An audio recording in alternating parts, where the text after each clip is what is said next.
I want to quickly tell you why am I talking about this. Because one of my missions, if you will, or one of my purpose, or whatever you will, is I want to make business more human. I've been an entrepreneur for more than 20 years now.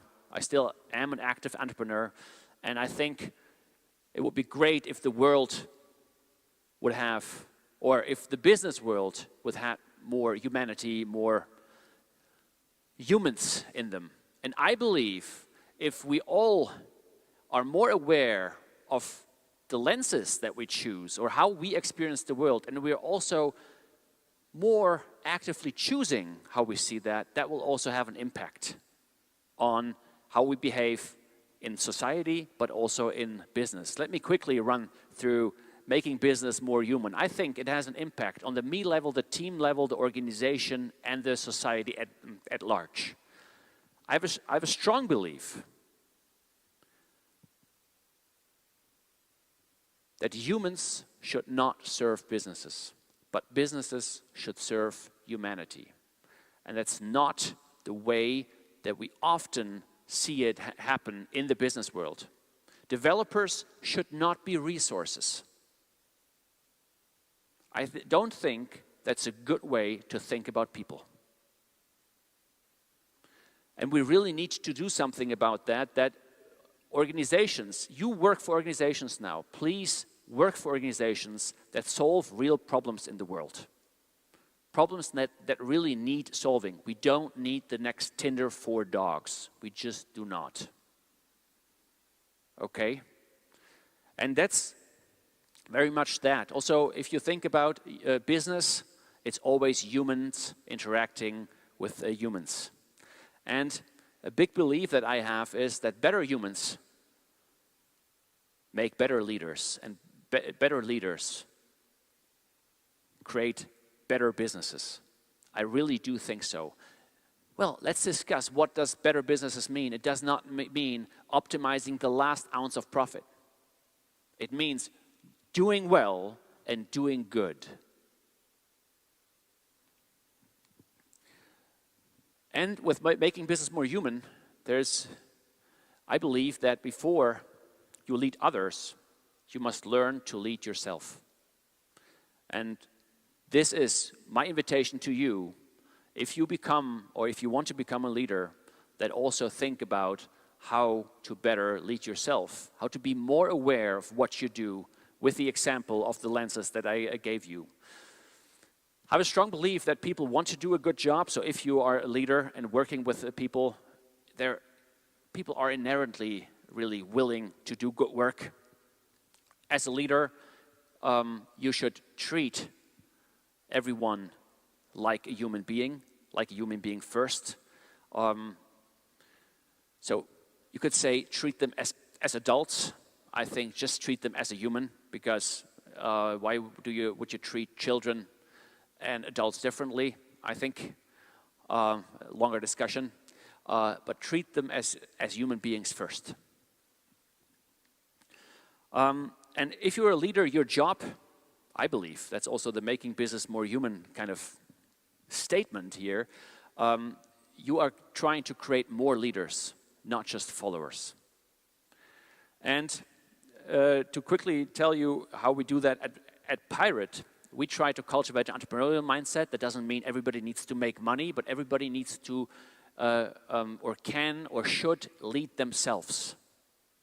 And this all comes from a place of trust.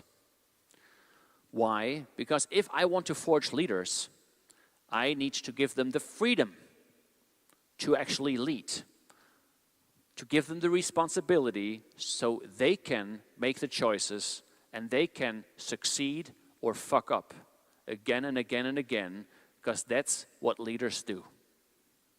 They decide, sometimes they fail, sometimes they succeed, they learn, they grow, and they can actually then become what they should become, a real leader. We have guiding principles. I'm not going to go into them today. You can look them up on the website, how we think about business, very practical. We've also written them all down, how to work with that. A few closing thoughts. Our biggest freedom is how we respond to things. How we respond to things that happen around us, right? There are two levels of taking responsibility. The first level is, how do I respond to the circumstances? The second one, much harder, what was my role in creating those circumstances that maybe I don't really like, right? But what was my role in that? Then another kind of nudge for you.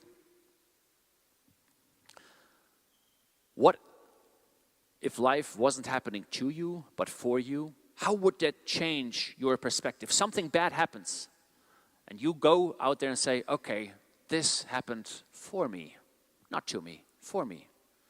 You would totally change your perception on what happened. You would start to be curious. You would start to investigate. You would think like, what can I learn from this? And that's very much this. What can I learn from life being the way that it actually is, and not lying to myself? We all want to be in control, right? It's very, like, it always sucks if life doesn't go the way that we want life to go.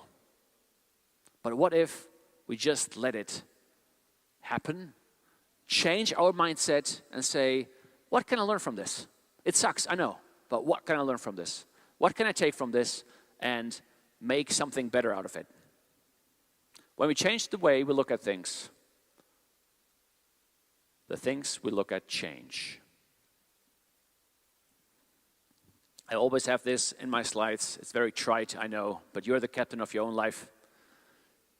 Life is a possibility. It is what you make of it. Do those brush strokes, create that art. That's your life. It's all in your hands in the end. You can make a lot out of it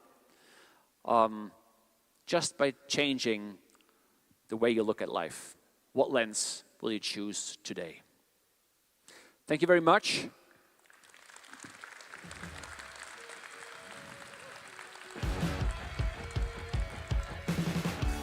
I think we have a few minutes for questions. Roman, I'm just going to crush the party here. I don't have a question. I have a very special guest for you first. There's somebody who wants to see you.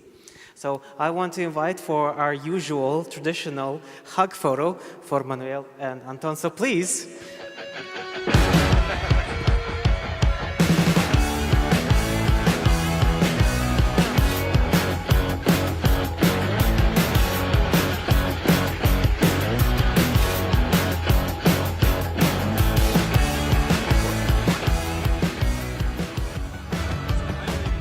Get out of here.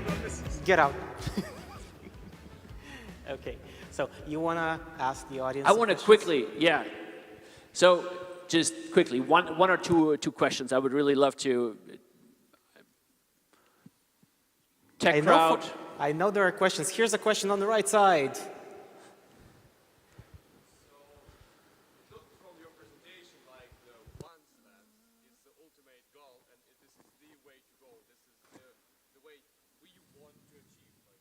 I love the question. So the question is the one lens the ultimate goal? Well, in Buddhism, probably it is. If you look at Buddhism, very much like this is nirvana, this is heaven, nothing, there's no good and bad, there's no problems, no one to solve them, everything is one, this. This is a fairly impractical view in real life. And this is why I don't want to judge the lenses. My main thing is I want to make this aware that we have different lenses and we can really change our experience of the world with it. So if you just want to vent and just go off, just go to the victim lens like, oh, this stupid idiot cut me off in traffic, because you just want to vent. But don't be stuck there, because it's just not a real happy place. If you want to get stuff done, the hustle lens might be a good way to just like run forward and to really get things done. Just do not burn out and find these other places. So the one lens is wonderful, and we all know the one lens. Maybe you don't know that you know, but you have been there plenty of times. We seek those moments because we actually need it. But to be stuck, or not stuck there, to be there 100% of the time, somebody has to feed you, etc. Because you won't get anything done. You'll just be blissed out and everything will be fine, right? So it's a very good question. I don't think it's super practical in real life. The question is great, but the one lens is not really practical. So I find myself, I love the flow lens, to be honest. It's a place of trust, very little fear, trust. Takes away the fear, kind of, right? You just a lot of acceptance. I like to be there a lot. That's my happy place, and I still get stuff done. Does that make sense? Yeah. One more question, can I? Just one. One more. Yeah, sorry. What was your biggest challenge managing people? The biggest challenge managing people.